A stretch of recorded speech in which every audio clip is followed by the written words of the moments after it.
Conversations, episode 1 on the series of the PKs. Take 1 and action.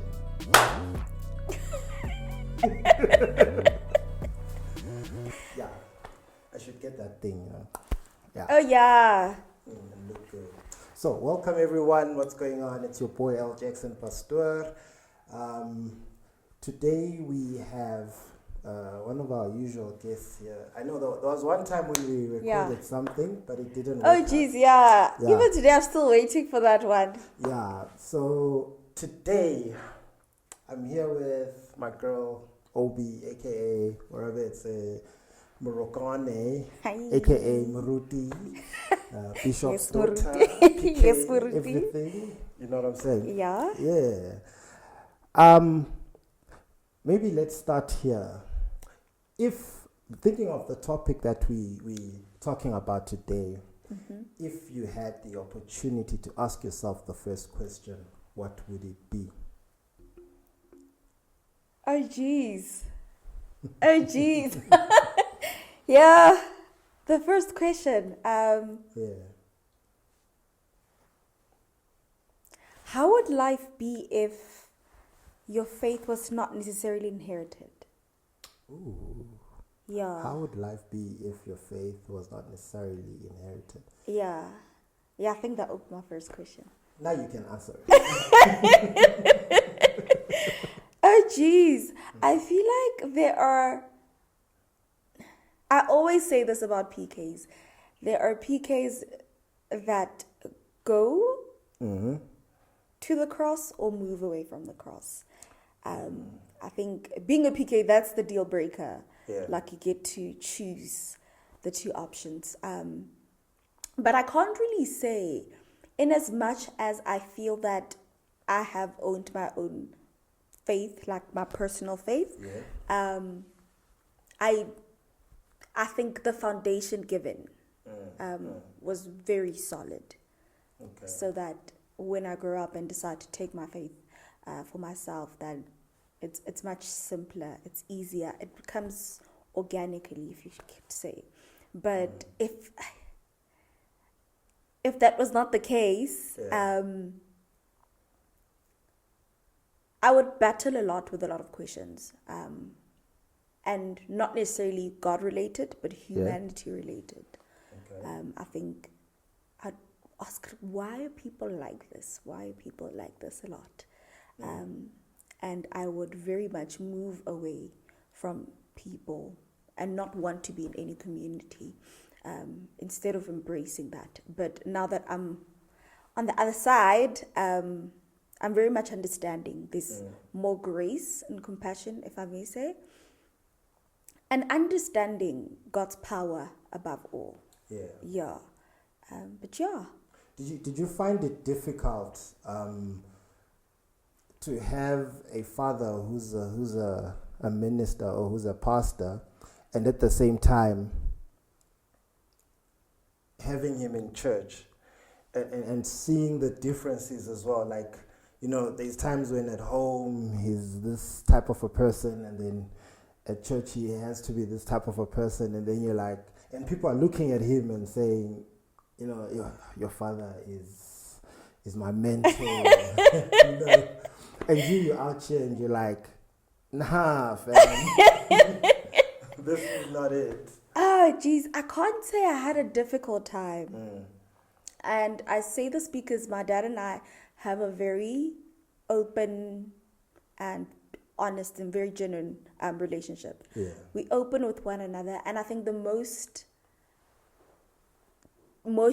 of the time our relationship is based on our understanding, and out of respect I can understand your view, and out of respect you can understand mine. So when he's there on the pulpit, one thing about my dad that I very much appreciate is he's able to go and engage with scripture. Okay. And that allowed me to also have that outside of the pulpit itself. And in a more like, I don't know, safe way. Like, you know, there's certain things I always say, this is such an amazing question, or this is such an amazing conversation. I could have it with my dad because I don't have to hide behind anything. I can just be real with it. But I don't think I had any problems like separating or bringing them together. I experienced that in and outside. So there was never who's this person moment. But yeah, it was rather easy for me. And I think most of the time when I speak as a PK, I speak from a very privileged perspective. And I think it also goes with my personality. But I think I speak, there are a lot of PKs who experience differently. And it's quite a few who have the same experience that I did. But yeah.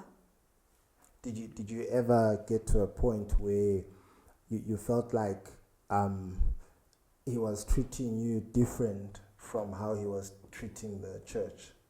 Oh, yes. Oh, yes. Because I think the one thing that you come to learn as a PK is that you're sharing your parents with the church. And what upsets me the most is most of them do not appreciate it. Yes. That's my time. That's not, you're taking my time away. And you're not even making like good use or making it worthwhile. It is worthwhile, but appreciate it. Whereas on my side, it's just like, he needs to go take care of the flock, you know? But I'm like, I'm also the flock, you know? But yeah, I think it's a struggle with every PK. You feel a bit, you're not focusing on me. But I think it was fair because even when he was attending to the flock, he was attending with me. Hence I say, I speak from a very privileged perspective. I wasn't sidelined. If anything, I was introduced, I was engaged, I was invited, I was welcomed. There was an atmosphere created, an environment created for me to not only observe, but also grow and take part in my own spiritual upbringing, if I may say. Okay. Yeah. And with your siblings, was there a point where you felt like, okay, this guy is not focused really on us? And did it get to a point where, because you've been attending with him, and then maybe some of your siblings felt like, okay, he favors you more? Or was there any tension? No, like my little sister and my brother get along way much better than I do with any of them. Okay, I get along with my sister a lot, but I can see where it comes from. I think, again, it goes with personality. I'm a very independent person. So it was easy for me to hold myself down when he wasn't around. But as for them, it was just like, but we need our dad. That's our dad, you know? Like I said, you either go to the church or leave the church. And I see it with my little sister. There was a time when she was like, I don't want to go there. And now she's quite literally always there. That's her life. And you see that little shift of, you guys are taking my dad away to, what is my dad going to? Who are these people? What's happening? Why is this person going there? And then you start getting involved. But I can see the tension in a lot of PKs of, this one is more, you know. But I think it's because, let me just put it out there, my dad and I are very close. So not only as father and daughter, but I think I can call him my friend. Because we can sit hours and just speak about anything, honestly, openly so. And we have the same interests, if you may say. So that also contributes to us being very tight. But yeah. Do you think at some point your mom's relationship with your dad, do you think at some point the church kind of took over? Or was there ever a point where you felt, okay, this thing is taking over? And when you got to that point, did you ever think, this church thing would never work for me.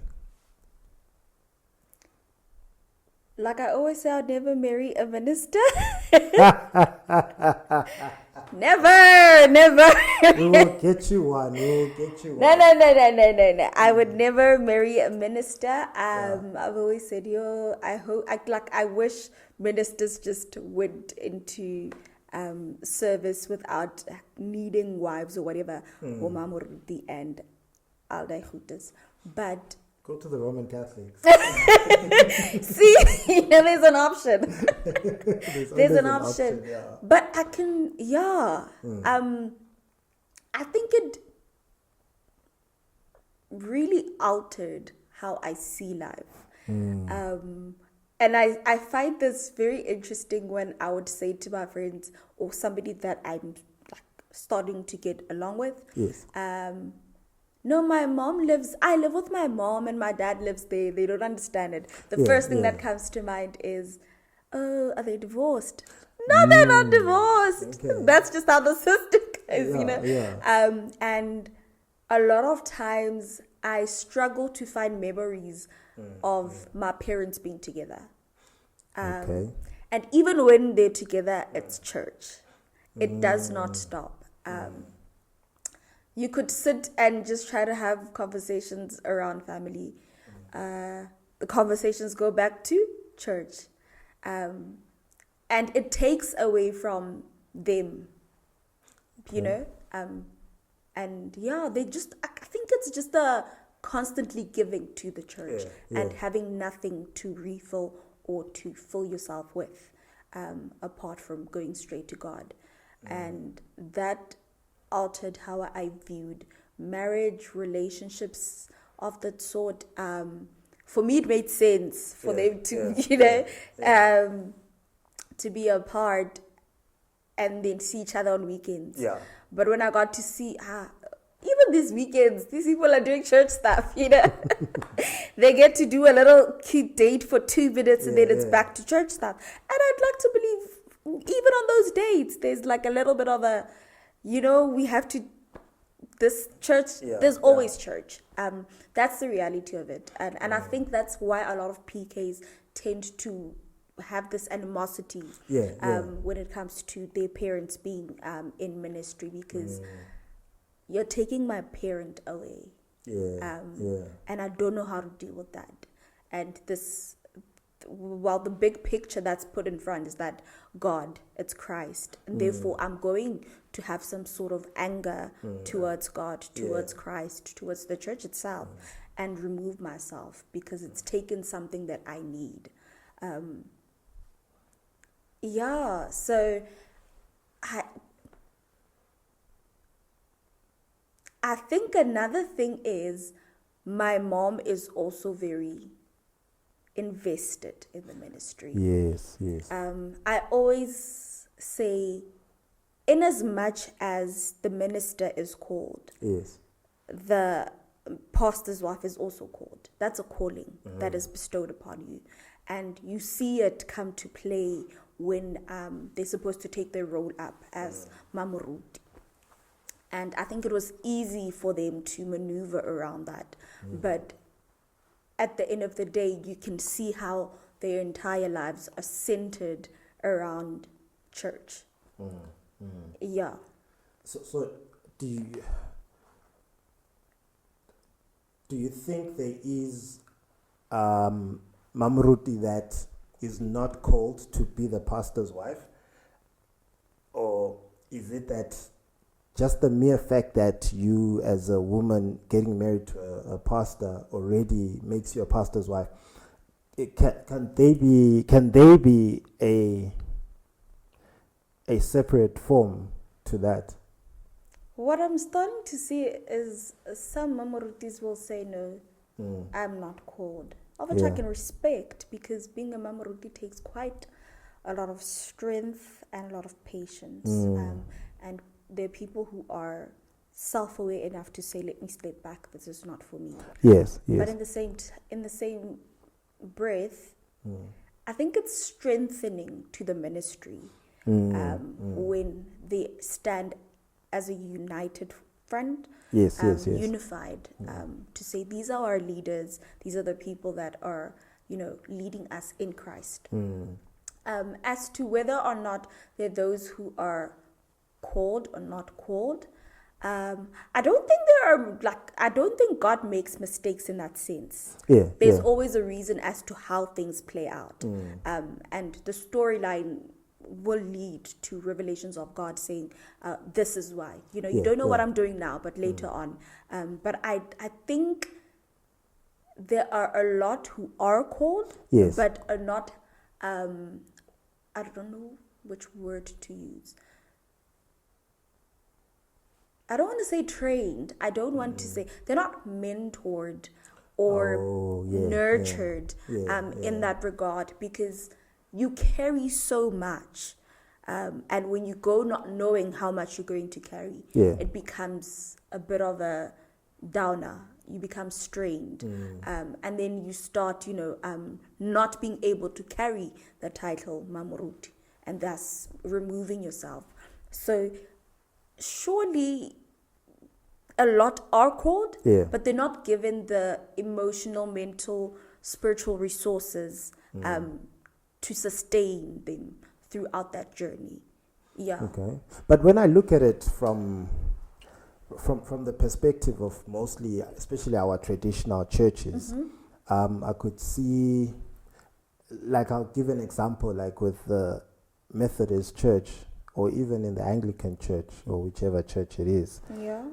You see that with the English churches or the white churches, they don't have the Mamruti concept as a big thing. In as much, But then when you look at the black churches or the vernacular churches, that's where you find, the Mamruti has to be this type of a person, has to do this and such and thing, and then I ask myself the question that, don't you think that as, and the church is working, it's functioning well, without the concept or idea of a Mamrut. Then I ask myself the question of, is it that for example, for me, once I marry someone, does that person automatically become a Mamruti? In our context, that's the case. Or can I have just a wife and not have a pastor's wife? Yeah, but I think also it's like I said, it's the anchoring. He who finds a good wife finds a good thing. Exactly. And as a person, as a minister, you're able to operate at your highest when you're anchored by your partner.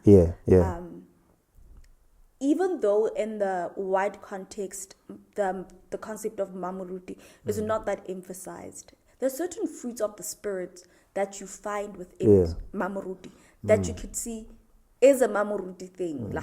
The spirit has given this individual the spirit of kindness, of love, of peace, because they have to carry that in reflection of their calling.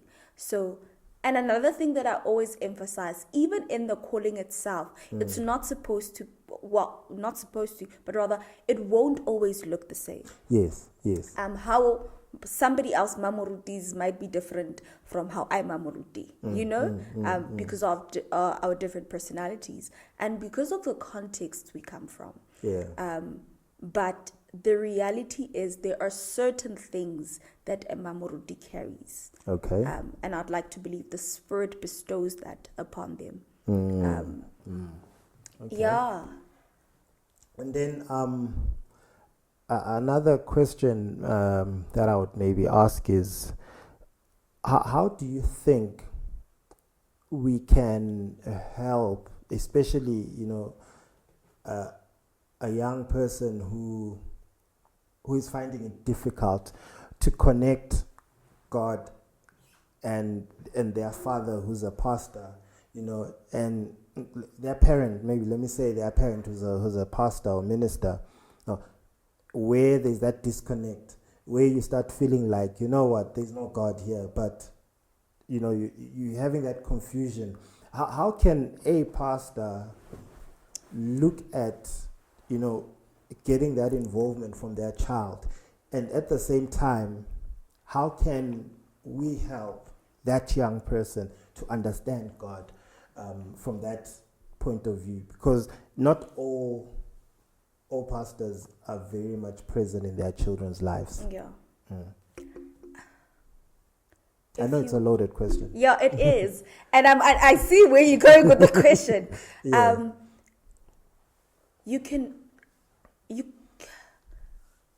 The only way to God is through Christ. Yeah. It's not through your dad as Moruti or whoever your spiritual leader is. Yeah. It's through Christ. The only way you're going to know God is through Christ. Yes. And I think sometimes we put so much power or authority on individuals who are just like us. Yeah. Sinners. And expect them to be God, to be Christ. Yeah. If there's one thing that being a PK has taught me is I understand why we have to come to church. We are rather imperfect. Yeah, and the only thing that perfects us or seeks to perfect us is our relationship with God. Okay. So I cannot for the life of me ask you, Elvis, please, as my father, know Christ for me, know God for me. And another thing is, irrespective of how a person is, that does not take away their calling. I used to have a very difficult time listening to certain ministers because I'm like, but not you. But understanding that the word of God is breathed on by God and therefore they are but just a vessel. Okay. It's not God. I think we have forced the image of God on them so much that we no longer see God, but see them. So our understanding of God is them. My understanding of God as a PK of maybe Elvis is of Elvis. So if you do something wrong as a minister who is my dad, then God did something wrong. And that's where we fail to understand that human beings are not God. The reason we are here is because we are not perfect and we need Christ. We need God. And therefore, it's a constant battle with removing or I think we box God too much. Yeah. And to a certain extent, I can say, our minds are like a mustard seed. Yeah. When it comes to the full understanding of who God is. And in as much as we want to claim people meet God through us, we are responsible for knowing God, because I can come here and tell you whatever about God. But if you don't experience God for yourself, there's one thing knowing and there's another thing experiencing. Okay. And we put too much authority over human beings. And I feel like also we're looking for a reason to blame somebody. We're looking for a reason to blame somebody we can see, we can touch. Yeah. But what if sorry to interject, what if I am the only Jesus that the person that my child gets to see? But you're not. No, I'm just saying, like. But you're not. I'm not. Yes, I get it. I get what you're trying to say. The only version of Jesus that my child will ever get to see. There's a quote that says, sometimes you're the only Bible that a person could ever read. Yeah. Fine. I agree with that. But I think, again, it takes us away from our accountability to the relationship we have with God, with Christ. I can't expect you to be accountable for me when it comes to relationship with God. Yes. That's my relationship with God. So if it goes wrong, I can't come to you and say, no, Elvis, it's me seated again with God. Yes, yes. And yes, that is true. Sometimes people are introduced to God through somebody's kindness or somebody's, love, whatever the case may be. But even somebody's leadership. Exactly. Yeah. But I think there's so much dependence on humanity, even though we know how much we fall short. There's so much dependency, and we tend to want to remove ourselves from being accountable for our spiritual growth. Because I should be able to say, geez, my dad is acting in a certain way as a minister, and that is not God. Yes, I should be able to identify that and not put God in my father's shoes, whereas my father needs to, the other way around. Yes. But yeah, we should know God to a point where, irrespective of how humanity wants to portray him, I am rooted in my understanding, in my relationship with God. Okay. And I'm not dependent on Elvis to go do that for me. Because at the end of the day, God is not going to ask, so what did you do when your dad... what did you do? You do on your own, You do. Because as a PK, the concept of God is put before you from the onset. What do you do about that? Okay. Yeah. Are you going to ignore it, or are you going to receive it? Even in how you receive it, are you going to further investigate? Are you going to open your heart to experience? Are you going to welcome the Holy Spirit to take over you?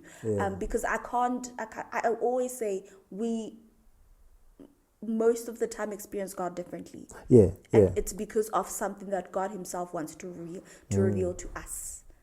So I understand that thing of that might be the only Jesus or the Bible that you read, but there's a level of accountability. It took me quite some time to also sit down and say, geez, it feels like you're running away from what you're supposed to be doing. And even dealing with young people, I got to say, oh geez, I at some point had this mentality that somebody has to open the Bible for me and tell me what it says. Yes. I won't do it for myself. There's Sunday for that. But I had to understand what it meant to hold your own faith and walk that journey with Christ. Because the church alone exists because we are not perfect. And it is through Christ that we are perfected. So we don't carry that. We are rather dependent on God than we are dependent on Moruti or whoever the case may be. So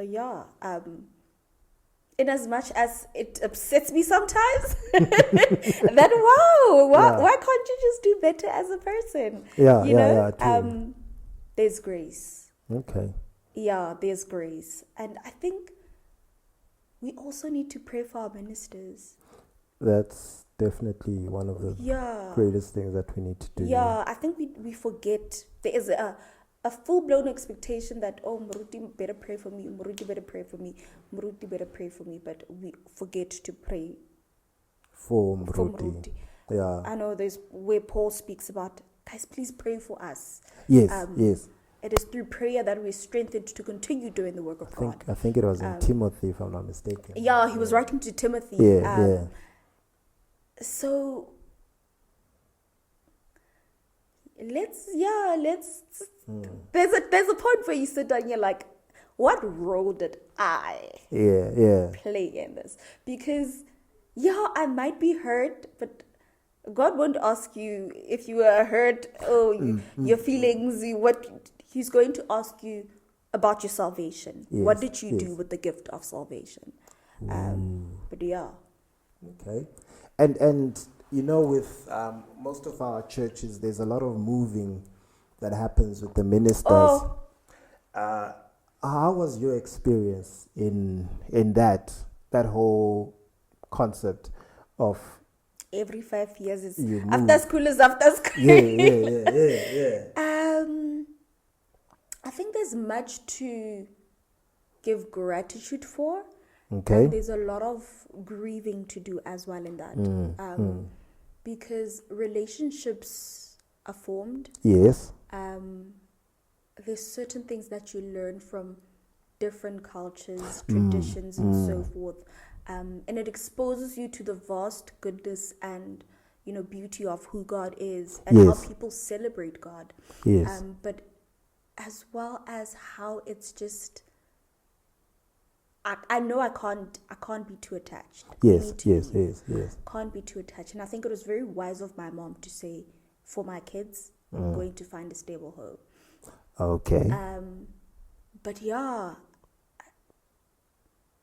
before we got that stable house of no, we're not going to be moving around, it was like, and I see it with like friendships or any form of relationships. I'm able to say, okay, bye.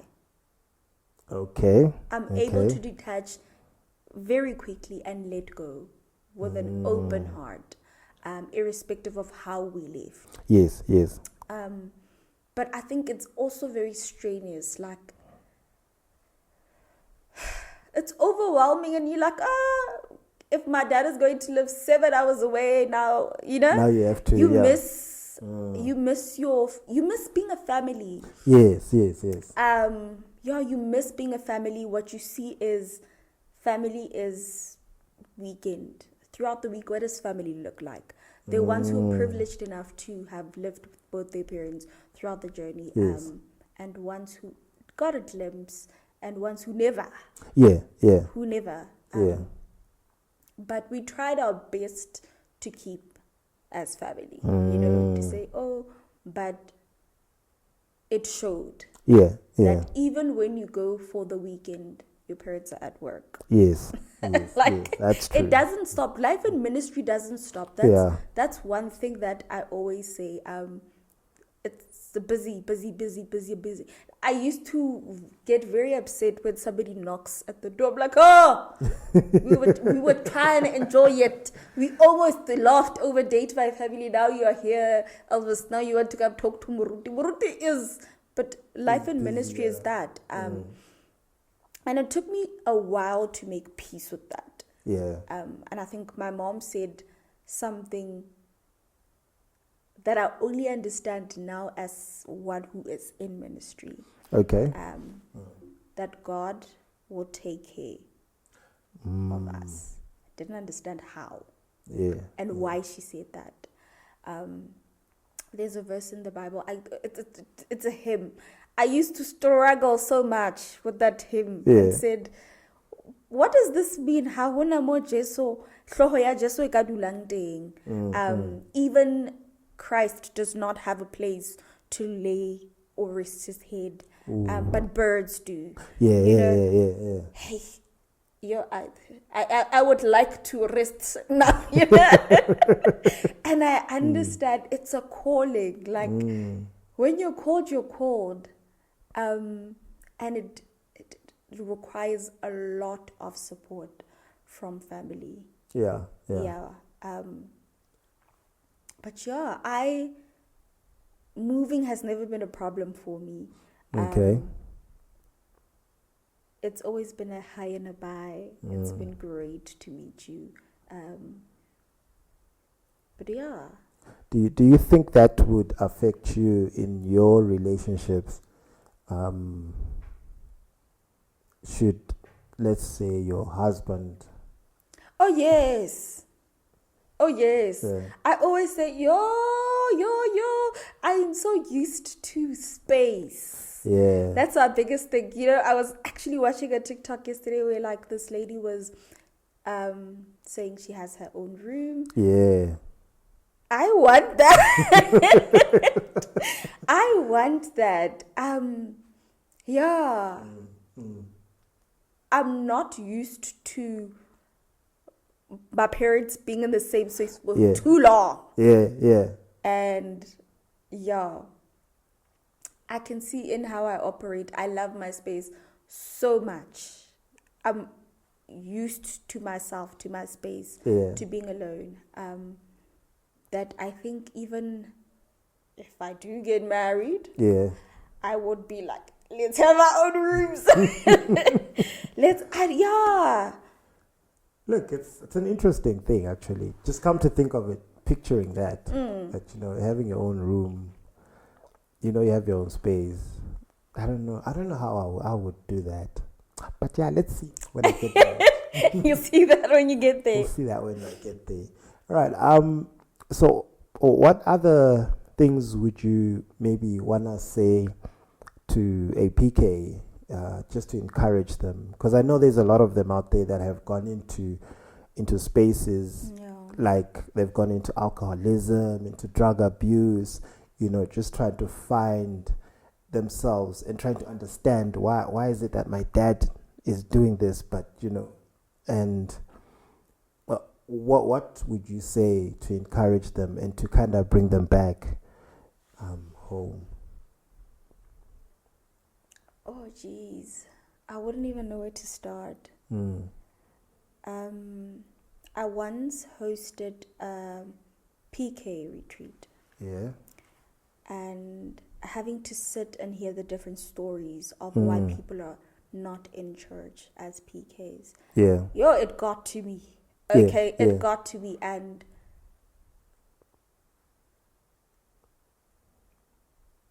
yeah, I wouldn't know what to say because our experiences are different. Yeah. In as much as our experiences are different, we experienced different parents. Yeah.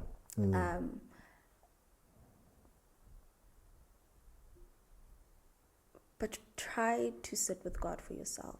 Okay. Sit with God for yourself. Yeah.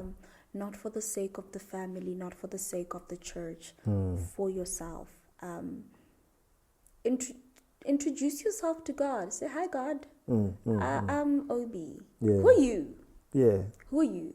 Because I think another thing, like I had mentioned earlier, we put God and ministers on the same pedestal. And that's where we get it wrong. That's where we get hurt. Yeah. We start transferring the hurt that we have from the minister, the parent, to God. God is just like, I didn't do that. I didn't do that to you. But I'd love to come and just show you who I really am. Yeah. So just ask God, who are you? Yeah. Try to understand or experience God for yourself. Not because your parents or somebody, but truly for yourself. Okay. There's so much that changes because he understands even that hurt that you cannot really articulate. He understands it, and he's probably the only one who can understand it. But there's a peace that comes with knowing God for yourself. True. There's a peace that comes with that. It brings love, so much compassion to whatever it is. Because a lot of times with ones who have moved away from church, went to drugs and alcoholism, it's seeking something.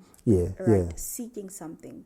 And you continue chasing it and not really getting it. And it's getting worse because you're seeking something that's not really there. But it's at the feet of Christ. Okay. It's generally at the feet of Christ. And God is waiting for that invitation to introduce himself to you specifically. So, yeah. It's really hard to say it in a broad context. Because of the many differences that exist. Okay. But try to, invite God for yourself and just you and God. Okay. And what message would you give to the church, the institution? Ooh. In terms of how to handle this thing of how families are built, because I feel like the church as well has to, the institution, the church needs to play a role in bringing that idea of a family together from the minister's point of view or from the pastor's point of view. So what message would you have to the church, the institution? At the very least, offer support. I know it's a system that's in place. Offer support and understand the extent of impact and influence it has, not just on the minister themselves, but on the family as a whole. And understand how that's going to affect their ministry as well. Because you could put a minister in a position where they are separated from their family, and it affects them as a minister, and therefore affecting their ministry and the church, and becomes a problem. And we don't want to be a church that just solves problems. We'd like to give a foundation where ministers can thrive, can really thrive, and their families as well. Because the reality is you're taking you're taking away from you're taking away from them. Have resources that support not only ministers but their families. And offer support. Offer support, and in the manner that you work out the system, be considerate that this is not just a human or a person or a brute this is a human being who is related to certain people around them. And therefore it does not only impact one person, it impacts the whole family. And then what would you say to the church, the people? Pray for the minister's family. Keep them in your prayers. Be kind. Sometimes I wonder, like, do you know this person left their kids to come and be and do and serve? And this is what you can give, like, and you're not doing it sometimes it's not you doing it for the person. It's you doing it for the greater good of the church. Because like I said, it's a ripple effect. You'll do something now and not understand how it's going to impact the ministry as a whole. So we forget a lot to pray for our ministers. True. We can pray. We have a lot of prayer requests that we can send to the minister, but before, when the minister is preparing their sermon, asking God and the Holy Spirit to guide them in that, to strengthen them where they fall short. I don't think we do that enough. And that's if we really, really do it. But Okay. And when is the next PK retreat? Oh, it better be soon. It better be soon. It better be soon. No.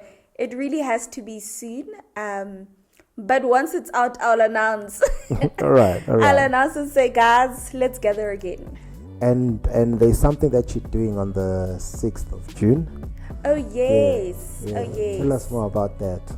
So it's essentially unpacking the mission statement of the year. Okay. They're relocated, repositioned, but from different angles. So we have from a pastoral, from a theological one, and from a clinical psychologist one. Okay. I will be doing from a pastoral side. Oh, wow. Okay. And just talking about what that means. And the greater scheme of the South, the community, and overall. Okay. But I'm rather excited. Okay, and I get to. So the doctor that's doing it, from a theological perspective, was my lecturer. Oh, so now we get to sit on the same panel and speak. It's rather exciting, but fun times. All right. And where is this going to be happening? It's going to be happening in Bloem, St. John's Methodist Church, at 9 on the 6th. Okay. So if you haven't bought a ticket, please make sure you do. Please make sure you do. Check it out there, right there. Yeah. All right. No, thank you very much to Obi. It's always great pleasure to actually have you. A resident. He's a resident. Yeah, At this point, I'm a resident. Yeah. And it's always, our conversations are always nice, very, very informative. And I'm glad that you accepted to do the first offering of the PK series that we're going to be doing. So, quite conversations with Jackson Pastoor. Thank you to Obi, aka the bishop's daughter, aka Obizi. You know what I'm saying? Yeah. Yeah. Peace. Quite conversations with Jackson Pastoor. We out.